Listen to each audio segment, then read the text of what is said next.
invité ce matin, Olivier Besancenot, bonjour. Bonjour. Porte-parole du nouveau parti anticapitaliste, le NPA. Olivier Besancenot, grève, mobilisation, manifestation, vous êtes vous-même en grève, je crois? Oui, depuis jeudi dernier. Depuis jeudi dernier. Est-ce que vous croyez une seconde que le Premier ministre annoncera demain le retrait de la réforme des retraites?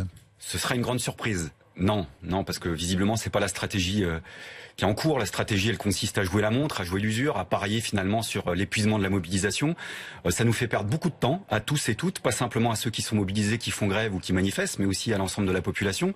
Est-ce que vous croyez que c'est une stratégie? Oui, c'est une stratégie éculée. Ça consiste à C'était parier. pas celle de 95 où en 95 par exemple on avait annoncé la réforme, présenté la réforme et ensuite les mouvements de grève se sont enclenchés. Oui, là c'est le système des poupées russes, c'est-à-dire on fait parler d'abord Monsieur Delevoye, ensuite on aura Édouard Philippe, et puis ensuite peut-être un jour on aura Emmanuel Macron, dont on peut imaginer un jour qui va se positionner sur la situation. Surtout que donc le grand responsable de la situation, du fait que la société tourne au ralenti en ce moment, c'est le gouvernement, c'est le pouvoir en place.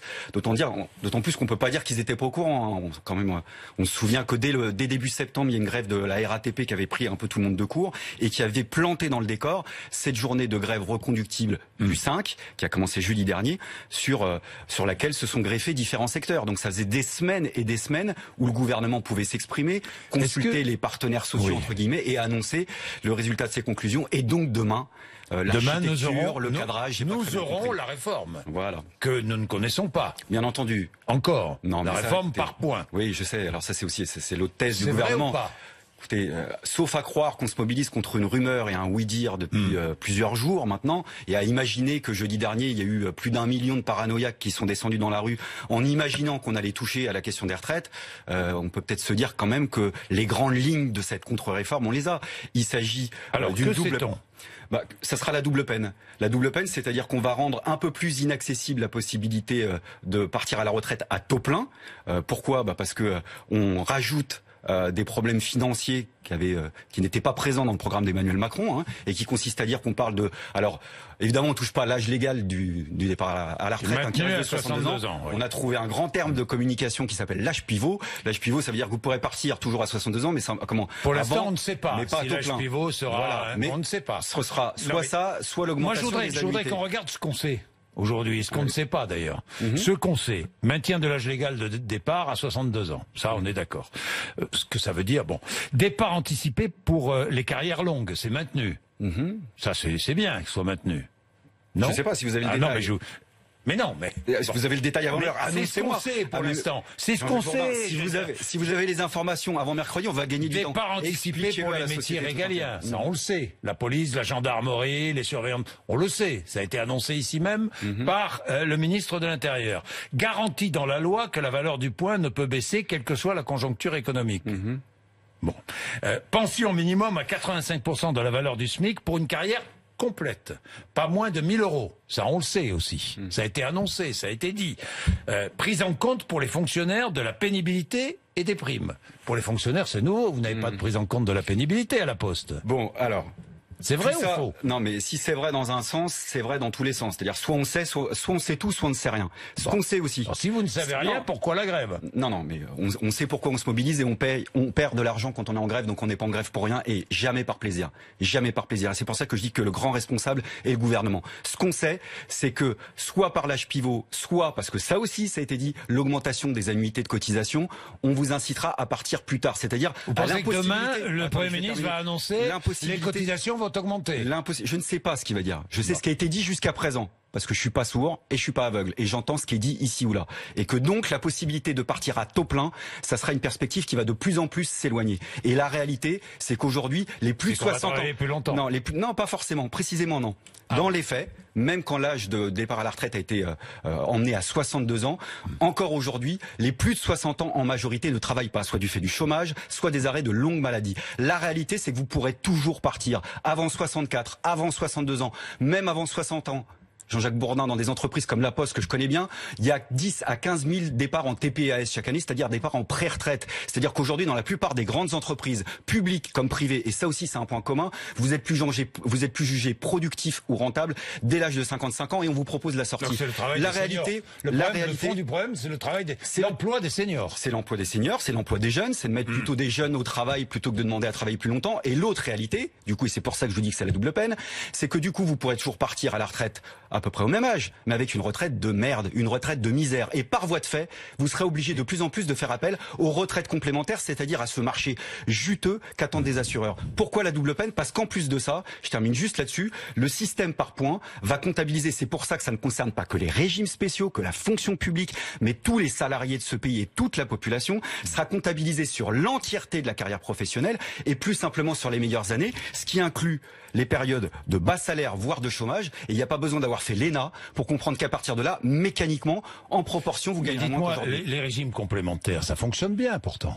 Je ne sais pas si ça fonctionne bien. Parce que dans la fonction publique, ça fonctionne bien. Je suis pas sûr que ça fonctionne bien en fait. Vous avez un régime complémentaire de retraite dans la fonction publique? Alors moi individuellement je l'ai pas, mais en tous les cas je vois de quoi vous parlez. Ce fonctionnement qui a été mis en place en gros à partir de la réforme des retraites de 2003, celle de 2005. Qui a été mise en place dans les faits en 2005. 2003. Ah, voilà, exactement. Et qui s'ajoute à la retraite de base du fonctionnaire, qui est un régime complémentaire. Pour ceux qui y postulent. Oui. Et un régime par points. Et un régime par points. Et qui ne fonctionne pas. Et qui ne fonctionne pas. Qui ne fonctionne pas, et qui a été dénoncé, y compris par les organisations syndicales. Pourquoi ne pas? Je crois que c'est de mémoire, vous me posez un peu une colle, mais je crois que c'était en 2014-2015, parce que le point baissait à l'époque. Par exemple, je me souviens d'une déclaration commune des organisations syndicales. Je crois même de mémoire, il y avait l'UNSA dans le coup. Il faut y renoncer, il faut changer le système alors. Attendez, je vais terminer, parce que si vous me posez la question, je vais vous répondre jusqu'au bout. En l'occurrence, en 2015, oui, le point allait baisser. Voilà. Et ce fonctionnement-là, en fait, c'est du bricolage. Pourquoi? Il a remonté depuis. Non, mais voyez la discussion, ça va être non mais c'est un très bon exemple. Alors c'est un très bon exemple. Si le gouvernement garantit que le point ne baissera pas, quelle que soit la conjoncture économique, vous aurez le droit de pas le croire. Ah, c'est-à-dire que même si c'est garanti dans la loi, nous aurons le droit de pas le croire. Ouais, absolument. Et d'abord, ce sera pas garanti dans la loi ou de quelle manière. Le Premier ministre vous dit demain, ce sera garanti dans la loi. Que répondez-vous? On aura le droit de pas le croire. Voilà. Vous ne croirez pas, même si c'est garanti dans la loi. Non, mais je peux vous le répéter sur tous les tons. Oui, je ne les croirais pas. Pourquoi? Parce qu'on connaît le poids des conjonctures économiques. Quand il y a une grande crise financière comme celle de 2008-2009, on dira il y avait une loi avant. À quoi sert la loi? On va en faire une autre. Mais vous savez, les gouvernements sont les premiers à défaire les lois qui les arrangent pas forcément. Monsieur Macron a été le premier à prendre le grand modèle suédois. Il avait plus que le mot Suède en bouche. Il se trouve qu'en Suède, en l'occurrence, le point a baissé à plusieurs reprises. Oui, mais il se trouve que c'est pas garanti dans la loi. Hein. Non, mais peut-être. En Suède, c'est toute la différence. Sauf que les grandes promesses étaient faites pour que ça n'arrive jamais. Ça arrivait à 3 reprises. Et le niveau des pensions en Suède a baissé. 2 fois pour augmenter les 2 années qui suivent. Mais vous voyez, la discussion, en fait, on va jouer au loto. Mais mais parce que parce que Olivier Besancenot, vous me dites qu'en Suède, le point a baissé, ce qui est vrai. Il a baissé en 2013-2014 et il a augmenté en 2015-2016. De la même manière. En Suède, ce n'est pas garanti dans la loi. Le point, la valeur du point, en fonction de la conjoncture économique, n'est pas garantie dans la loi. Et moi, je vous dis que même s'il y a une loi, le gouvernement pourra ne pas la respecter, puisque par exemple les critères de déficit, parfois le gouvernement s'en accommode, et que oui, j'ai pas confiance en ça, et j'ai pas confiance en ce système, et j'ai pas envie de jouer au loto, ni avec vous, ni avec le gouvernement, ni avec la population, parce qu'il s'agit de notre avenir. Ce système qui est soi-disant hyper simplifié. Maintenant, tout est unifié. Il paraît que ça sera vachement plus simple que les 42 par régime spéciaux, qui sont des conventions collectives, qui sont d'abord des conventions collectives. On va jouer au loto. Ton point, je sais pas s'il va jouer ou pas. Et puis, comme de toute façon, maintenant, on nous parle, et vous l'avez d'ailleurs souligné, il y a déjà des critères de différenciation qui étaient retenus par ce même gouvernement. La pénibilité, parce que c'est quand même difficile de pas parler de pénibilité dans le public ou dans le privé. En effet, les inégalités de salaire entre les hommes et les femmes. Donc, vous allez avoir des points, des correctifs, des modifications, ça va être un labyrinthe et une usine à gaz. Des points, qu'on soit homme, femme, quel que soit le même travail, même nombre de points, quel que soit le sexe, ce qui est pas mal, non? Ça donne un peu plus d'équité, me semble-t-il. Non, ça donne pas plus d'équité, surtout que ça prend pas en compte les inégalités d'espérance de vie, par exemple, entre les ouvriers et les cadres, comme vous le savez. Donc la question, c'est pas de savoir, il y a ceux qui sont pour unifier et ceux qui sont contre. Non mais, oui. Écoutez, moi, au bout d'un moment, il faut être clair. C'est-à-dire que, non mais attendez, ce gouvernement qui nous explique qu'en gros, il faut tout uniformiser. Il faut plus qu'un régime quasiment unique. C'est le même gouvernement qui, au moment de la loi du travail, vous en souvenez, vous expliquait qu'à l'époque, on en avait ras-le-bol de ces choses uniformisées et qu'il fallait que des accords d'entreprise. C'était du sur-mesure qu'on allait vous faire, Jean-Jacques Bourdin. Entreprise par entreprise. Il y a plus de 38 000 accords d'entreprise chaque année. C'est beaucoup plus que les régimes spéciaux, beaucoup plus que 42 conventions collectives. Et ça, le gouvernement, à l'époque, il trouvait ça à la mode. On parle de sécurité sociale. Il y a plus de 1000 mutuelles en France, avec des frais de gestion qui sont 5 fois plus importants que ceux de la sécurité sociale. Vous voulez uniformiser tout ça? Je suis pour. Un seul système de protection sociale. Le débat avec le gouvernement, c'est pas ceux qui sont pour le statut quo et ceux qui sont pour le changement, c'est quel changement on effectue. Moi, je suis pour niveler vers le haut les acquis sociaux. Jusqu'en 1993, on était à 37 annuités et demie pour tous dans le public ou dans le privé. Et j'ai le défaut de croire que les 1 ou 2% du PIB qui nous manquent pour revenir à la retraite à 60 ans à 37 annuités et demie pour tous et rétablir l'égalité entre le public et le privé, ça devrait pouvoir se trouver. Quand je sais que 0,001% de la population détient dans ce pays 30% du PIB, 30% des richesses de ce pays, on va pas me faire croire qu'on peut pas trouver 1 ou 2% plutôt que de continuer à se bouffer entre nous, entre le public, le privé, les différents statuts des uns et des autres. Moi, je me bats pas que pour moi. Je me bats au nom de la mémoire des anciens qui se sont battus pour qu'on ait une vie après le travail. Pas une survie, pas une fin de vie, une vie après le travail. Et je me bats aussi pour nos enfants. De quoi leur avenir sera fait. Aujourd'hui, il y a une multitude de gamins qui se disent de toute façon, ma retraite, je la verrai jamais. Mais c'est catastrophique comme bilan politique. Alors qu'on a les moyens, on est en train de nous faire croire que la France est un pays pauvre. Ça n'est pas le cas. Et ces richesses, c'est nous tous et nous toutes. Salariés, publics, privés, artisans, commerçants. Et c'est pour ça que demain, et je le dis haut et fort, si le gouvernement nous annonce qu'on sait d'avance, il prend le risque de transformer une crise sociale en crise politique. Parce que chaque jour qui passe permet de s'inviter toutes les questions sociales et toutes les frustrations, elles sont nombreuses, qui n'ont pas été réglées ces derniers mois. Des dépôts de bus de la RATP bloqués. Est-ce acceptable? C'est-à-dire bloqué pour empêcher que certains bus ne sortent ou que certains travailleurs de la RATP ne travaillent. Est-ce acceptable? Moi, je trouve ça acceptable. Je le soutiens, j'y participe. Je me cache pas derrière mon petit doigt. Je connais des dépôts et d'ailleurs, je les salue. Celui du dépôt Béliard dans le 18e. Même si c'est hors la loi. Attendez. Mais c'est acceptable. Allez-y. Il y a des piquets de grève et ils demandent à l'interprofessionnel de venir, de faire du tri à l'entrée, de parler avec ceux qui font pas grève, qui versent à la caisse de grève et puis des fois qui sont bien contents aussi de pas sortir. Ceci étant, pour répondre au fond de votre question, puisque je ne me cache pas derrière mon petit doigt, rien ne remplacera la grève. C'est-à-dire le fait de se mettre en grève. Et là, je m'adresse à tous ceux qui nous regardent. Si le gouvernement ne nous donne pas satisfaction, alors il faudra agir tous et toutes, d'une manière ou d'une autre, en faisant grève, en manifestant, en allant voir les dépôts de ceux aujourd'hui qui se mobilisent. Je sais qu'il y en a qui seront pas d'accord avec moi, qui sont pour la réforme, ça c'est un choix. Mais je veux dire, ceux qui se disent aujourd'hui on est pris, oui, c'est des galères dans les transports. Mais oui, bien sûr. Pourquoi est-ce que ce mouvement semble se transformer en mouvement de défense d'intérêt, ceux de la RATP et ceux des cheminots? Pourquoi? D'abord, c'est la grande communication du gouvernement qui cherche à nous faire croire ça. Non. Mais aujourd'hui, allez dans la rue. Dans la rue, on ne voit que des syndicalistes. Que des syndicalistes de la RATP ou de la SNCF sur tous les plateaux de télévision. Bah là, vous me voyez. J'ai pas de régime spécial. Vous êtes invité. Bon, voilà, absolument. Mais et par ailleurs, comme vous faites des reportages, absolument. Mais vous faites des reportages, par exemple, sur les manifestations. Vous voyez quoi dans les manifestations? Des avocats, des salariés du privé. Moi, j'ai vu des salariés de Renault. J'ai vu des salariés du commerce, parce qu'il y a un appel à la grève dans le commerce, y compris dans ces secteurs, y compris dans des petites entreprises. C'est pas vrai que c'est qu'une mobilisation. Et d'ailleurs, si c'était le cas, ferait belle lurette que la mobilisation aurait été stoppée, aurait atteint ce plafond de verre qu'on n'arrivait pas à dépasser. Qui souffre le plus de la grève et des blocages? Qui souffre le plus? Le CAC 40 s'en moque. La bourse, elle monte. Qui souffre le plus?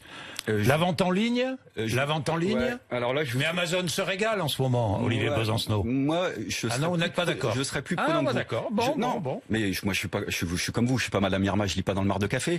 Mais si ça continue comme ça pendant plusieurs jours, je pense que même du côté de la situation économique, ça risque de grincer des dents et des dents sévèrement. La situation économique, c'est les PME. La balle sera dans ce sont les TPE qui vont souffrir le plus. C'est bien pour ça que moi. Mais écoutez, je suis pas, je suis pas indifférent à ce qui se passe. C'est là en ce moment on passe des heures de galère, des jours de galère dans les transports. Je préfère. Ce sont les plus modestes. Ça ne m'a pas échappé, Jean-Jacques Bourdin. Et la raison pour laquelle je dis à ceux qui nous écoutent et qui nous regardent, vaut mieux parfois quelques jours de galère dans les transports plutôt que des années de misère et de pauvreté pour les retraites de demain. Et plus on sera nombreux et nombreuses, plus ce sera réglé. Je m'adresse aussi à ceux qui nous écoutent et qui nous regardent. Moi, toute l'année, j'entends des gens qui se plaignent, qui sont pas contents, de la politique menée par le gouvernement actuel. Mais qui galère? Mais nous tous. Le salarié de la RATP galère. Nous tous, bien sûr. Le salarié Bien sûr. de la SNCF Bien sûr. galère. Oui. Ou celui ou celle qui fait 20 km à pied pour aller bosser. Non, moi, Qui galère Jean-Jacques le Bourdin, plus? je vais vous dire quelque chose. Qui? Je ne participe Je vous pose pas. la question. Mais moi, je vous dis et je vous réponds. Ah oui. Je vous réponds. Aujourd'hui, on est 85 ou 90% de la population à se faire bouffer à la même sauce. Alors, on peut continuer à se jalouser des miettes Mais entre il nous. s'agit pas de à se regarder... jalouser. Non, mais laissez-moi terminer. Oui. À regarder l'acquis social du voisin en imaginant que c'est un grand privilège. À ce rythme-là, on va tout perdre. Tout perdre. Parce que chacun a son petit acquis social. J'ai reposté ça, mais ça me parle tellement. On vit dans une société où ceux qui gagnent 100 000 euros par mois arrivent à faire croire à ceux qui en gagnent 1800 que leurs principaux problèmes viennent de ceux qui gagnent un peu moins ou un peu plus. On est en train de se faire bouffer à la même enseigne. Alors on peut continuer à se jeter des anathèmes, publics, privés, salariés, chômeurs, retraités. Oui, bien sûr, il y a des salariés qui commencent à dire « Oh, les retraités pourraient faire un petit effort ». Il y a des retraités qui commencent à dire « Ah bah du côté des actifs, à l'époque, de mon temps, ça se passait pas comme ça ». Il y a des salariés qui disent « Les chômeurs, ils sont un peu responsables de leur situation ». J'entends même certains chômeurs qui disent quand même « T'as déjà un boulot, donc arrête de te plaindre et ne fais pas grève ». Et résultat des courses, 100 000 euros de crédit d'impôt compétitivité emploi et de subventions qui ont été données aux entreprises pour créer de l'emploi. Soi-disant, il y a toujours autant de chômeurs, je le maintiens aujourd'hui dans ce pays. On trouve rien à faire contre la fraude fiscale, 100 milliards d'euros par an. On a des milliards, des dizaines de milliards qui nous passent au-dessus de la tête. C'est-à-dire qu'on utilise l'argent de nos impôts pour une politique qui ne fait rien. En tous les cas, de l'argent public qui n'est pas prévu pour ça. L'argent de nos impôts, Monsieur Bourdin, ça devrait financer nos services publics. Nos services publics, ils sont en train de partir en vrille.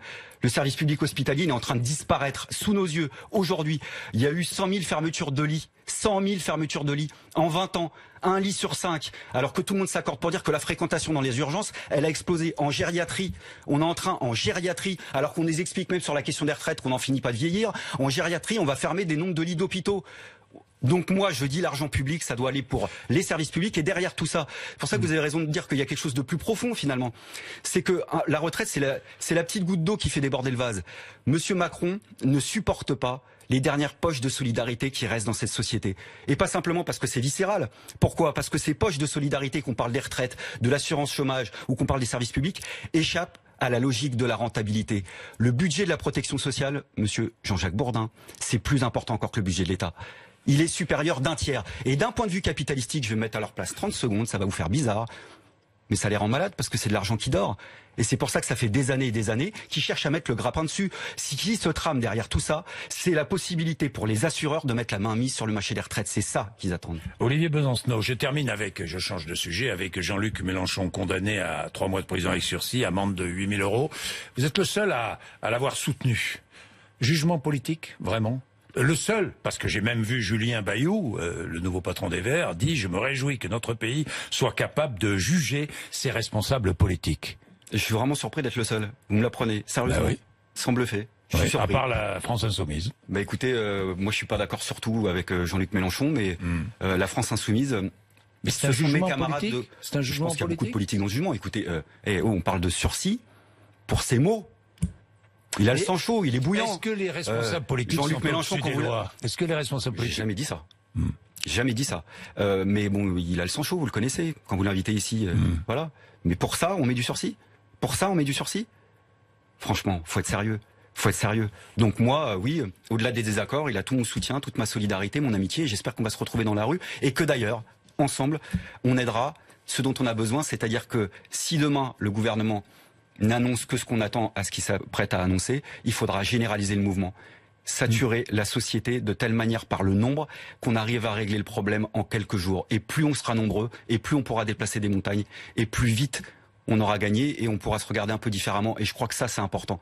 C'est peut-être une grande page de l'histoire sociale et politique qui est en train de s'écrire. Alors oui, ça change nos habitudes. On s'engueule dans la rue, on discute en tous les cas. On rediscute beaucoup plus qu'avant. Et je pense que ça aussi, c'est important. Il est 8h53, Olivier Besancenot. Merci RMC BFM Merci TV à vous. ce matin.